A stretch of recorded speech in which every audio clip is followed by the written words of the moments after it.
Hello, and welcome to the Rum Revival. It's Arminder here, and today we're going to be talking about a brand new rum, so brand new that it's not yet available here in the US. This is Hampden Estate's new addition to their core lineup. It's the 1753. Now, first things first, I was sent this bottle by lm&v. They didn't ask me to make a video or anything like that, but I've got some stuff to say about it, so that's why I'm doing it. But still, keep that in mind as you're watching the video. Now, second things second, like I said, it's not yet out, and it won't be out until July or August. At least here in the US, it is available, I think, throughout most of the rest of the world that does get Hampden. But for those of you that are in the US, think of this video as a preview review, if you will. So what exactly is this rum? Well, it is the HLCF mark. Now, if you're not familiar with that mark, it's the mark or base distillate that Hampden produces and uses to make Rumfire and their HLCF Classic. Now, HLCF, the mark, is made from molasses, dunder, muck, and cane vinegar, all of which is wild fermented for about 7 days with the natural yeast and bacteria that's in the environment. It's then distilled on a double retort pot still. And in terms of an ester count, HLCF is around 400 to 600 grams per hectoliter of pure alcohol. Now that makes it a kind of like a medium ester mark for Hampden, but compared to most other rums out there in the world on the market, it's a pretty high ester rum. Now for this particular release, that HLCF is aged 3 years in ex-bourbon casks, and then it's proofed down to 46% ABV and bottled up. So, pretty straightforward stuff. Now let's give it a try. So what I'm getting on the aroma, first and foremost, the first thing that it evokes is bananas. Maybe not like Worthy Park banana, but like, I don't know, like a honeyed banana with a touch of golden raisins. And then kind of within that, there's a little bit of brine actually, and a bit of like floral greenness that almost is a little kind of like grass and grassy, but it's not that. Like it doesn't smell like a cane juice rum or anything like that, but it kind of sort of veers in that direction. Then also on kind of the outskirts and edges of all those aromas that I described is perhaps maybe just the super faintest note of some sort of like acidic industrial note. Anyways, let's give it a taste. Cheers. So I initially get tart pineapple. There is some banana. I think it may be more banana on the aroma than there is on the palate maybe, but it's there. Now both of those fruits are kind of accented by this very light clove, maybe kind of hint of char kind of note. Underlying all of that, the fruit, the char, and the clove, there's this kind of golden, salty honey kind of note that runs the entire way through. I think it's frankly delicious and really tasty, right? But that's only half of it. Now the other half might, on the first or second sip, might seem initially like it's like alcohol or alcohol burn, but what it really is, once you kind of get used to it, is funk. That's what it is, right? It's a bit of like acidic vinegar, diesel sharpness that kind of builds up maybe kind of midway through.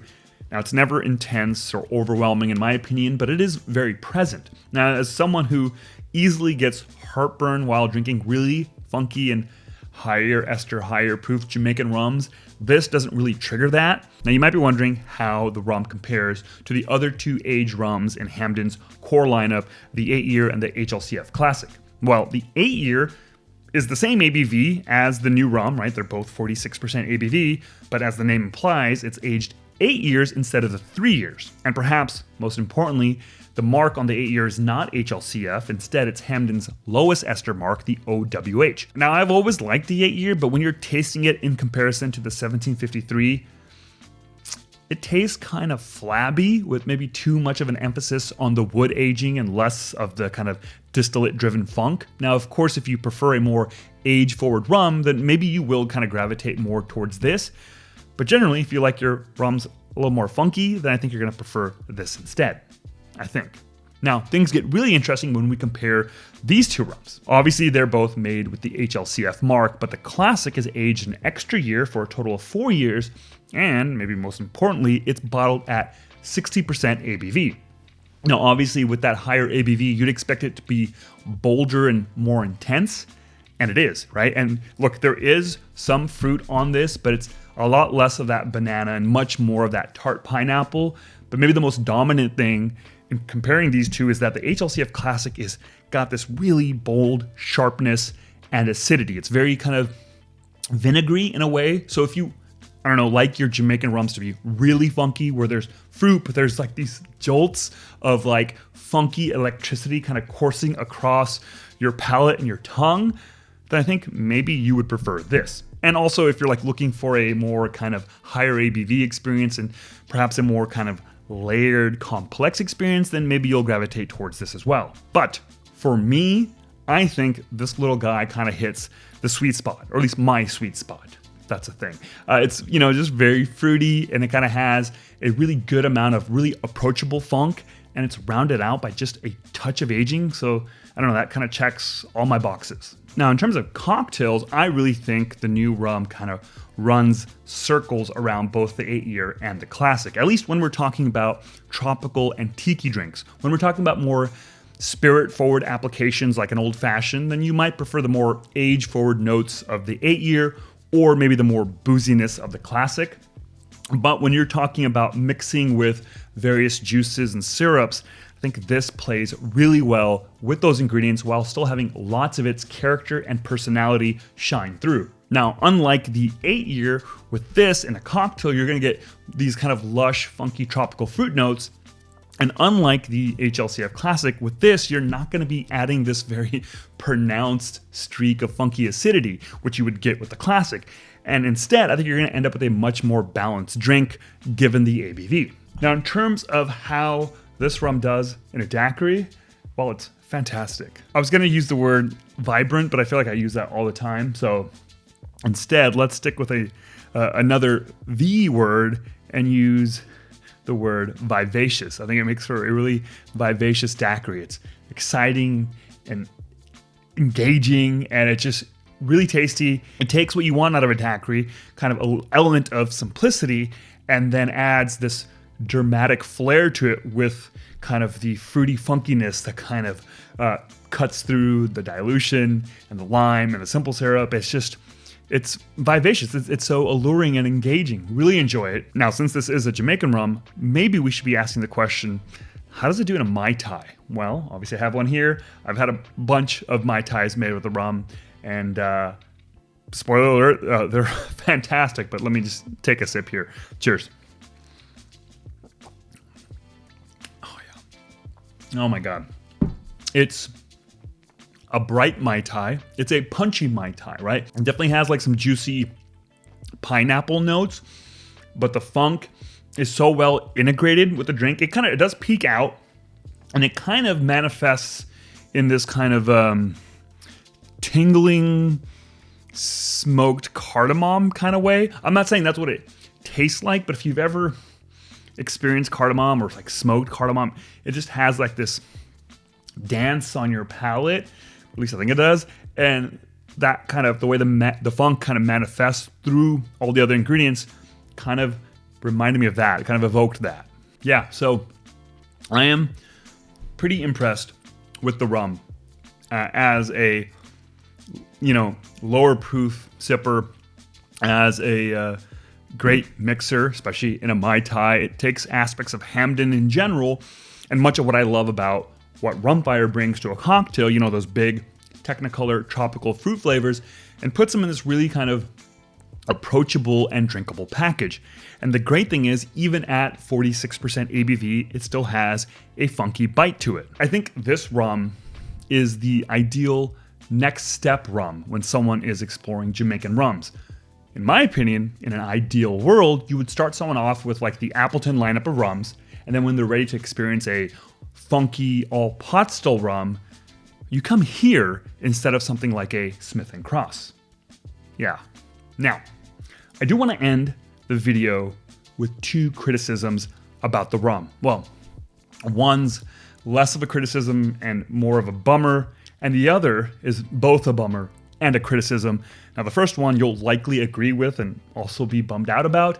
The second might just be me, and that's okay. All right, so the bummer. Now, you might have noticed that throughout this video, I have not mentioned the price. Yeah. So look, we're all used to Hampden's age stuff kind of having a premium price tag, So I wasn't expecting this to be like, $40, but Rum Fire, which sure is unaged, but it is 63% ABV, that's priced at $30. So I think I was, secretly hoping that this would be $50, but at the same time, I think I kind of knew that the reality would be that it would be closer to $60 or $65.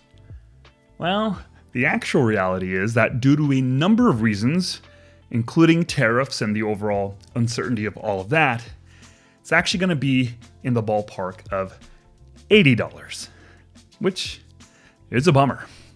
At that price, I think it kind of prices itself out for a whole swath of people who I truly believe would have fallen for the rum and who would have maybe treated this as a home bar staple. In a perfect world, you price this competitively against Smith & Cross again, and I could see people jumping ship to go with this.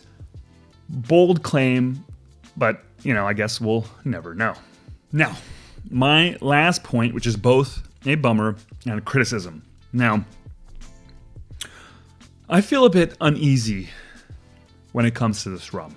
And the why of it is solely my opinion. I'm not asking you to feel one way or another about it, but since, we're friends and all, I am going to be honest with you. And it's the 1753 of it all. See, that 1753 in the name is a reference to the year that the estate, Hampden Estate, was established. Now, my issue with that is, how the hell do you think that estate was established and operated if not on the back of enslaved people? Slaves, right? Of people forcibly removed from Africa to work that estate, that plantation, let's call it what it was, right? And under obviously very horrific conditions. Now, that is the reality of so many of the Caribbean distilleries that we know and love, right? And for me personally, I think it's important to acknowledge and remember that.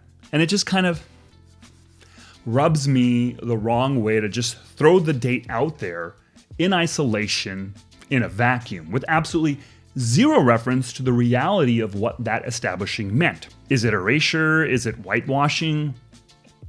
I don't know. And that's kind of part of my unease about the whole thing, right? And look, Hampden has changed hands a number of times since 1753. And so, like the current owners, they weren't slave owners, right? But regardless of that, I feel like there's a responsibility for brands to acknowledge and own it if they're going to wade into that territory, which they have, right? And personally, I feel like if you're going to use a date like that, you kind of have to acknowledge it in some way, or don't use it at all. Like otherwise, why not just call this HLCF Classic Junior or HLCF Junior, right? Something like that. But then again, maybe is referencing the date, the past, like they did in this sterilized way, maybe that's better than not acknowledging it at all, I guess, right? Like, because at least this way, it allows for opportunities like this, right? To point it out, right? Like if they hadn't called it that and they called it HLCF Junior or whatever, I wouldn't be talking about it, right? And I think it's kind of important to talk about. I don't know. It's complicated.